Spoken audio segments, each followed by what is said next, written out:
Welcome to Blender How To.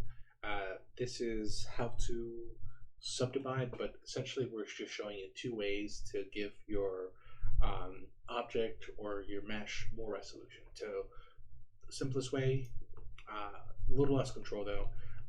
So just add a subdivision modifier here.